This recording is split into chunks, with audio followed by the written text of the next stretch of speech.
Hello guys, welcome back to my channel. I hope आपकी study अच्छे से चल रही होगी। तो आज हम पढ़ेंगे अनड्यू इन्फ्लुएंस। जैसे कि हमने सेक्शन 14 में पढ़ा था कि a consent is said to be free when it is not caused by coercion, undue influence, misrepresentation, fraud and mistake. तो कॉर्जन हमने ऑलरेडी कंप्लीट कर दिया है। आज हमको अनड्यू इन्फ्लुएंस पढ़ना है। तो स्टार्ट करते हैं undue influence. Undue influence means क्या होता है? किसी को प्रभावित करना, किसी पे प्रभाव डालना। सेक्शन 16 से स्टार्ट करते हैं। सेक्शन 16 अनड्यू इन्फ्लुएंस के बारे में बताता है। यहाँ लिखा है a contract is said to be induced by undue influence where the relations subsisting between the parties are such that one of the parties is in a position to dominate the will of other and uses that position to obtain an unfair advantage over the other. एक contract को कब कहेंगे कि ये undue influence से हुआ है, undue influence से इंड्यूस्ड हुआ है? जहाँ पे दो पार्टी के बीच में ऐसा रिलेशन है, एक पार्टी डोमिनेट करती है दूसरे पार्टी के विल को, यानी कि दूसरे की इच्छा को डोमिनेट कर रहा है, उसको कंट्रोल कर रहा है ताकि वो अगले वाले इंसान से अनफेयर एडवांटेज ले सके। इस डेफिनेशन में पहला पॉइंट क्या निकल के आया कि रिलेशन है बिटवीन द पार्टीज, रिलेशन होना चाहिए। दूसरी चीज़ कि एक पार्टी अपनी डोमिनेंट पोजीशन को यूज़ कर रहा है। डोमिनेंट पोजीशन मतलब जहाँ पे उसकी साइड थोड़ी स्ट्रॉन्गर है। क्या कर रहा है? दूसरे पार्टी के विल को अपने साइड कर रहा है, इन्फ्लुएंस कर रहा है। और तीसरी चीज़ ये है कि जो वो डोमिनेंट पार्टी है, यानी कि स्ट्रॉन्गर पार्टी जो है, वो ये किस लिए कर रही है? ताकि उससे अनफेयर एडवांटेज उसको मिले, अपने फ़ायदे के लिए वो कर रही है। ठीक है, मैंने यहाँ पे सिंपल टर्म्स में भी लिखा है। When a dominant party misuse his influence, जब डोमिनेंट पार्टी क्या कर रही है? मिसयूज़ कर रही है। डोमिनेंट पार्टी कौन सी है? जो स्ट्रॉन्गर पार्टी है। इन्फ्लुएंस कर रही है, दूसरे पार्टी को प्रभावित कर रही है to dominate the will of the weaker party, ताकि जो वीक पार्टी है उसकी इच्छा को डोमिनेट कर सके। किस लिए? ताकि वो उस पार्टी से अनफेयर एडवांटेज ले सके अपने खुद के लिए। यानी कि यहाँ पे जो स्ट्रॉन्गर पार्टी है वो अपनी पोजीशन का क्या कर रहा है? एडवांटेज ले रहा है, वीकर पार्टी से अनफेयर एडवांटेज लेता है। एक एग्जांपल से समझते हैं। एक ए है जो कि फार्मर है और उसके पास एक लैंड है। उस लैंड की कीमत है 5 करोड़ रुपए। अब बी है, बी क्या करता है? ए को इन्फ्लुएंस करता है, फार्मर को इन्फ्लुएंस करता है और कहता है कि ये जो आपके पास लैंड है 2 करोड़ रुपीज़ में दे दीजिए। बी कौन है? लैंडलॉर्ड है, वो स्ट्रॉन्गर पार्टी है। यहाँ पे जो ए है यानी कि जो फार्मर है वो इन्फ्लुएंस होकर अपनी जो लैंड है वो 2 करोड़ रुपीज़ में दे देता है। बी यहाँ पे डोमिनेंट पार्टी थी, ए वीकर पार्टी थी। पहली जो हमने चीज़ पढ़ी थी कि it is the relations between the parties, तो उसका एग्जाम्पल है हस्बैंड एंड वाइफ, यानी कि ये रिलेशन है बिटवीन द पार्टीज।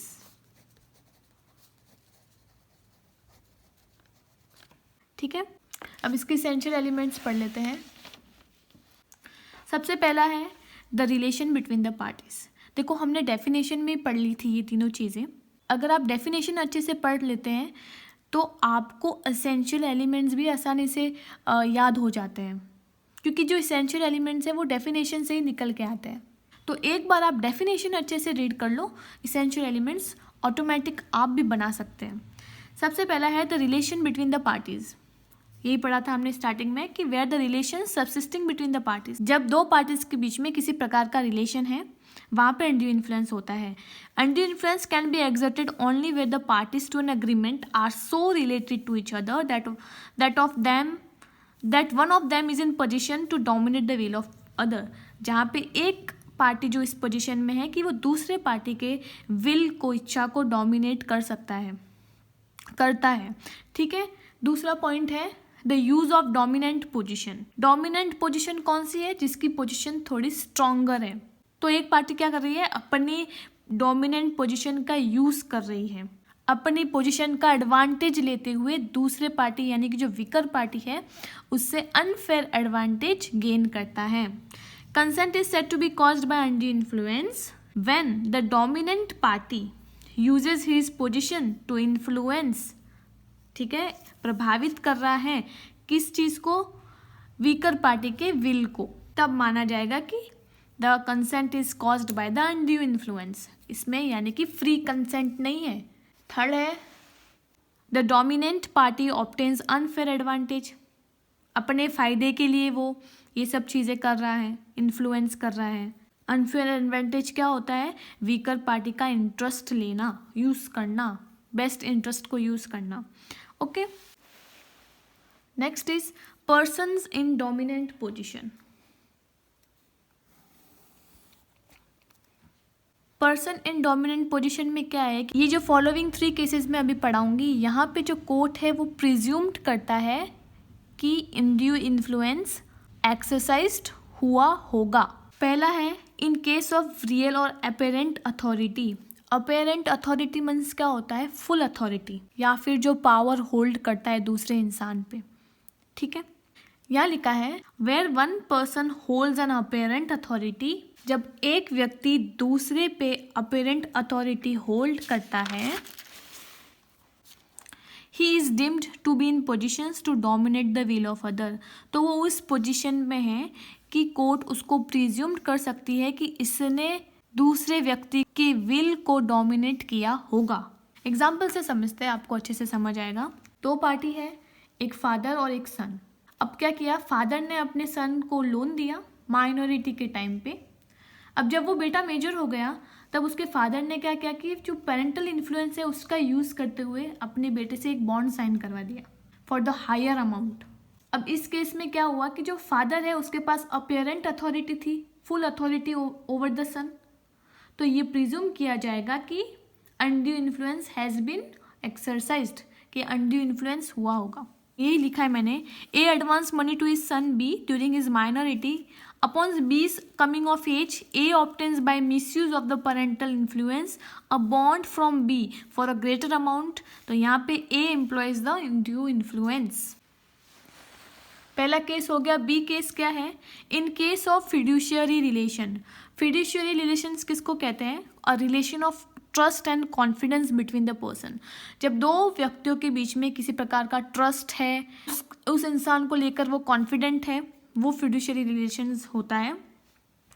तो अब ऐसे रिलेशंस होते हैं जैसे कि doctor and patient, father and son, spiritual guru and his disciple, teacher and student. अब इन पार्टीज के बीच में जो रिलेशन होता है वो फिड्यूशियरी का होता है। तब यहाँ पे भी ये कोर्ट के द्वारा प्रिज्यूम किया जाता है कि अनड्यू इन्फ्लुएंस हुआ होगा। Undue influence is presumed where the relation between the parties is such that one of them is able to take unfair advantage over the other due to the trust on him by the other। तो undue influence को presume किया जा सकता है court के द्वारा where, जहाँ पे पार्टीज के बीच में इस तरह का रिलेशन है कि एक पार्टी उनमें से अनफेयर एडवांटेज ले रही है दूसरे से क्योंकि उस पार्टी को उस पर ट्रस्ट है। एग्जाम्पल से समझाती हूँ। ए है जो कि गुरु का चेला है, उसका डिसिपल है, और बी कौन है, गुरु है। अब जो ए व्यक्ति है उसको इन्फ्लुएंस किया उसके गुरु ने कि यदि वो अपनी अगली दुनिया में अगर अपनी आत्मा को शांति पहुंचाना चाहता है तो वो उसको अपनी सारी प्रॉपर्टी उसके नाम कर दे।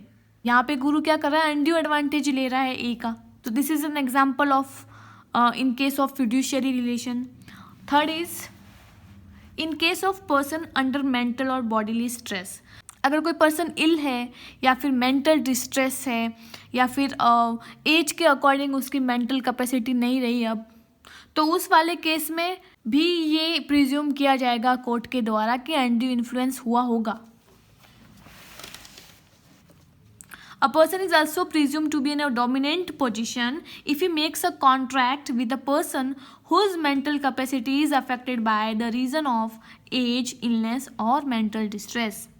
एक पर्सन को प्रिज्यूम किया जाएगा कि ये डोमिनेंट पर्सन या फिर डोमिनेंट की पोजीशन में है अगर कि वो कॉन्ट्रैक्ट साइन करता है उस पर्सन से जिसकी मेंटल कैपेसिटी अफेक्टेड हुई है। किस किस कारण से, एज हो सकती है, इलनेस हो सकती है, किसी प्रकार का मेंटल डिस्ट्रेस हुआ है। एक एग्जांपल से समझते हैं। ए कौन है, ओल्ड मैन है,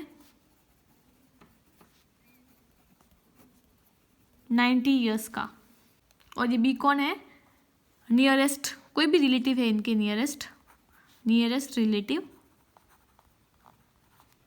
ओके, अब जो ये ए व्यक्ति है ये फिजिकली फिट नहीं है, मेंटली भी फिट नहीं है और ओल्ड हो गए, यानी दुर्बल हो गए अब ये व्यक्ति जो 90 ईयर्स के हैं।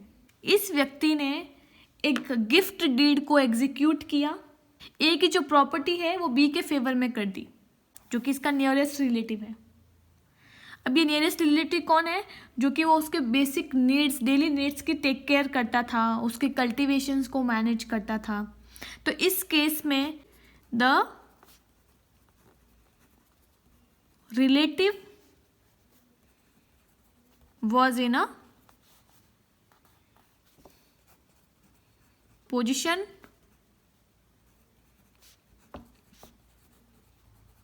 to dominate his will। तो यहाँ पे कोर्ट ने क्या माना कि जो रिलेटिव है वो इस पोजीशन में था कि उसने विल को डोमिनेट किया ओल्ड पर्सन के।